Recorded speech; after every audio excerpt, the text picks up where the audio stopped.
आपलं जे काम आहे आपल्या कामाला तुम्ही तत्परतेनं त्या ठिकाणी झोपून द्या. कुठलंही काम हलकं भारी नाही किंवा एकदम हायफाय नाही किंवा कमी नाही. तुम्ही तुमच्या कष्टातून उभं करा, कष्ट करा, चिकाटी करा आणि तुम्ही तुमच्या धंद्याला चिटकून राहा. तुम्हाला खास एक ना एक दिवस तुमचा असा येणार की त्या ठिकाणी तुमचा उगवत्या सूर्याप्रमाणे तुमचं असं तेज जळत राहणारच 100% असणार.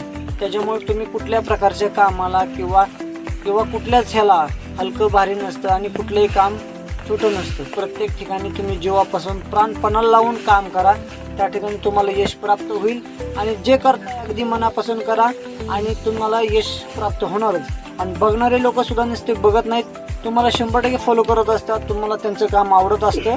जेव्हा सकाळच्या चहाच्या कापापासून संध्याकाळच्या त्यांच्या जेवणापर्यंत हे आपले शेतकरी राजाच्या शेतातून भेटत असतं. त्यामुळं अवश्य त्यांना सपोर्ट करतात.